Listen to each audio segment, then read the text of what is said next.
Sebelum memulai pembelajaran, alangkah baiknya kita berdoa terlebih dahulu. Mohon Mas Bagit disiapkan.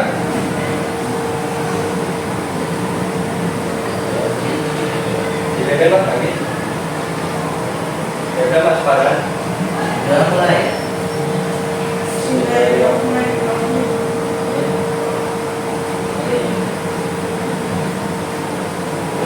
Sebelum melanjutkan, saya akan presentasi terlebih dahulu ya. Mana ya?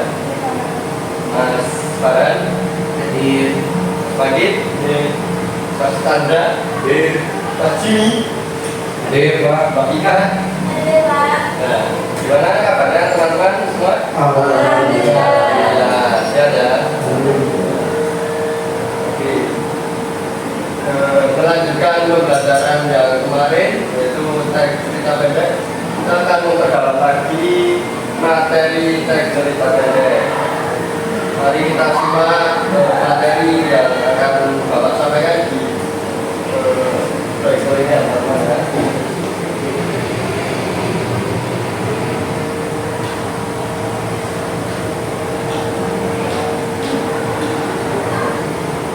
Nah, apa kalian pernah mendengar kata cerpen? Nah, Apa itu? Ya, tahu cerita pendek. Tapi apa sih cerpen itu? Belum tahu ya?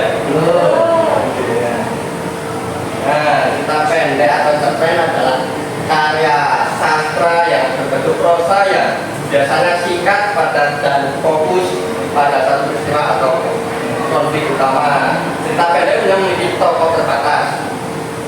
Cerita pendek yang sederhana dan berlangsung dalam waktu yang relatif singkat. Tujuan cerpen adalah menyampaikan pesan atau pengalaman tertentu pada pembaca dengan cara yang ringkas namun menarik. Selanjutnya, ciri-ciri cerita pendek di sini ada 6. Pokoknya lagi bisa dibaca? Nggak bisa. Nggak kelihatan Mas. susah itu Pak. Susah ya? Tuh, Farhan tuh. Oh ya, Farhan. Iya Pak. Kalau Jimmy masih lihat ya. Mas Jimmy bisa dibaca nomor 1 aja. Nanti tak teruskan. Oke, ciri-ciri cerita pendek. Yang pertama, pada umumnya cerpen bersifat fiktif atau berupa karangan dari penulis. Kedua, cerpen memiliki susunan kata yang tidak lebih dari 10.000 kata. Ketiga, cerpen memiliki diksi atau pilihan kata yang tidak rumit sehingga mudah dipahami oleh pembaca. Keempat, karakter tokoh pada cerpen sangat sederhana. Di akhir bagian biasanya terdapat pesan moral yang sangat mendalam sehingga membuat pembaca itu merasakan kisah pada cerpen tersebut. Cerpen hanya memiliki alur cerita tunggal atau satu jalan cerita saja. Kisah cerita pada cerpen biasanya berasal dari peristiwa dalam kehidupan sehari-hari. Terakhir, saat membaca cerpen biasanya selesai dengan sekali duduk. Cerpen memiliki bentuk cerita yang sangat singkat. Nah, itu merupakan ciri-ciri dari cerita pendek. Kita lanjutkan lagi karena ini masih banyak materi ya. Kita akan sampaikan. Nah, ini ada unsur intrinsik pada cerpen. Yang pertama ada tema. Tema di sebuah cerpen harus memiliki tema cerita. Hal ini karena tema menjadi unsur utama yang ingin disampaikan penulis pada kisah ceritanya. Kemudian ada alur dan plot. Alur atau plot merupakan urutan peristiwa atau jalan cerita pada sebuah cerita pendek. Pada umumnya, alur pada cerpen diawali dengan perkenalan, konflik masalah, lalu penyelesaian. Namun ada beberapa jenis alur cerita, yaitu alur maju dan alur mundur dan alur campuran. Kemudian yang ketiga ada setting. Setting merupakan penjelasan mengenai latar atau tempat, waktu dan suasana yang terjadi dalam cerita pendek tersebut. Dan keempat, tokoh. Tokoh merupakan pemeran yang diceritakan dalam sebuah cerpen. Tokoh terdiri dari pemeran utama dan pemeran pendukung. Selanjutnya yang kelima ada watak. Watak merupakan gambaran sifat dari para pemeran. Watak terdiri dari 3 jenis, yaitu protagonis, yang baik, antagonis, dan yang netral. Ada apa aja Mbak? Mata itu Mbak? Mbak Ika? Delapan itu biasanya dari berapa? Anatomis, anatomis, terus Tetra. Nah, yang keenam yaitu sudut pandang atau point of view. Sudut pandang merupakan cara pandang pengarang saat menceritakan kisah pada sebuah cerpen. Sudut pandang dibagi menjadi dua bentuk, yaitu sudut pandang orang pertama yang terdiri dari pelaku utama atau aku merupakan tokoh utama dan pelaku sampingnya aku menceritakan orang lain. Sedangkan sudut pandang orang ketiga terdiri dari serba tahu yang menjadi tokoh utama dan mengapa dia yang menceritakan orang lain. Dan selanjutnya yang ketujuh yaitu gaya bahasa.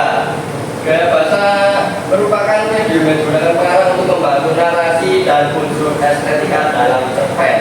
Gaya bahasa seorang pengarang dapat dilihat dari pemilihan kata, bentuk bahasa figuratif, struktur, penggunaan kohesi dan lain-lain. Dan selanjutnya terakhir yaitu amanat. Amanat merupakan pesan moral atau pelajaran yang disampaikan oleh penulis kepada pembaca. Pesan moral yang disampaikan biasanya dalam bentuk tersirat maupun tersurat.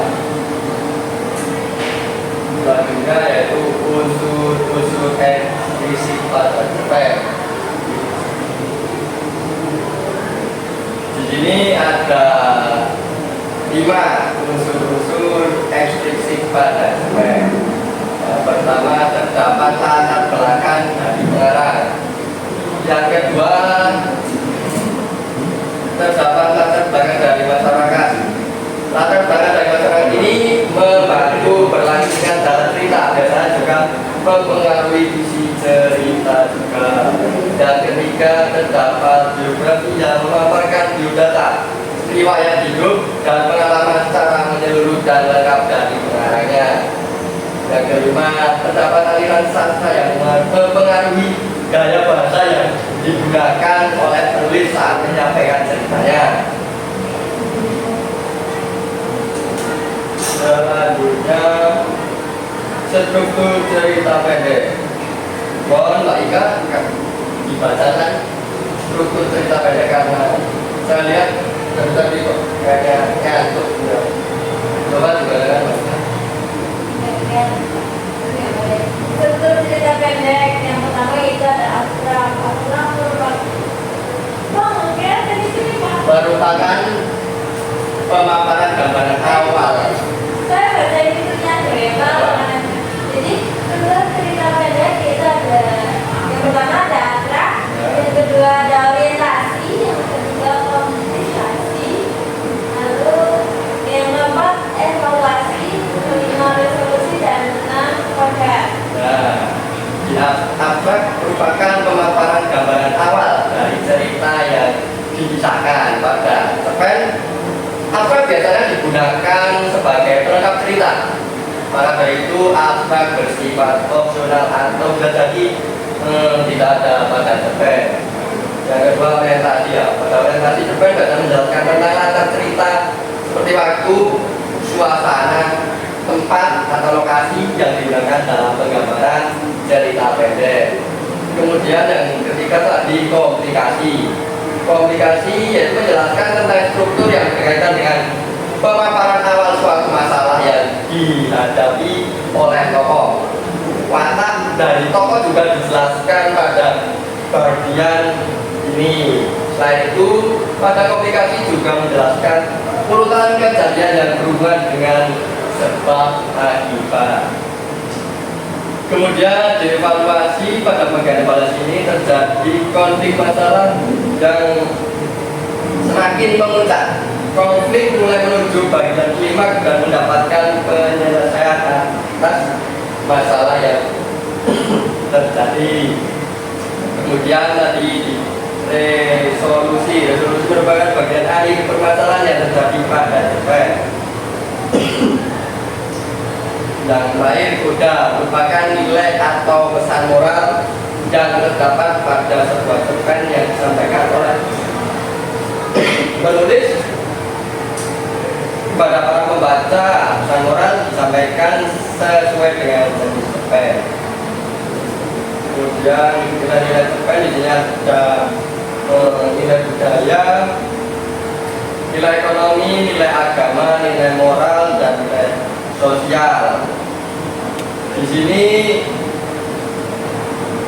kan sudah Bapak share poin-poin di atas, bisa di bagian itu ini untuk melihat contoh-contoh cerpen yang ada di dalamnya. Ini Bapak menggunakan cerpennya dari Putu Wijaya, teman-teman.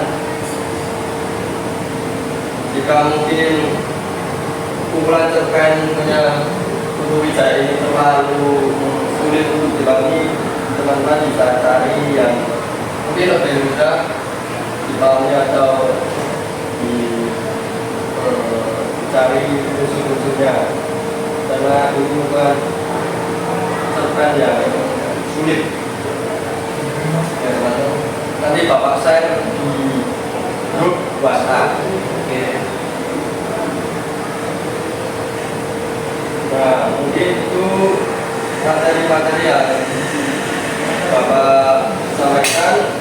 Bapak akan memulai lagi, akan memberi pertanyaan yang sudah tadi Bapak paparkan, teman-teman. Saya bertanya kepada Mas Chandra, unsur eksplisit pada cerpen itu apa saja sih, Mas?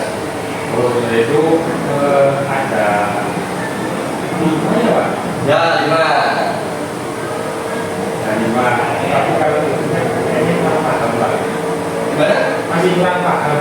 Tidak diulang-ulang. Diulangi lagi. Ya. Ya, ada 5, yaitu ada latar belakang dari pengarang, yang kedua latar belakang dari masyarakat, yang ketiga terdapat beberapa yang memaparkan biodata, yang kelima terdapat aliran cerpen yang mengenai gaya bahasa yang digunakan oleh penulis saat digunakan oleh penyampai ceritanya. Nanti dibagi lagi ya Mas Chandra ya. Iya Pak.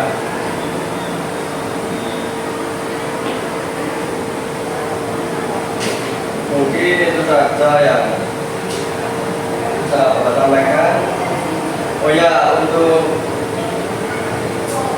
tugas nanti Bapak kasih tugas, tapi dikerjakan di rumah, karena sekarang ini di sekolah masih ada rapat.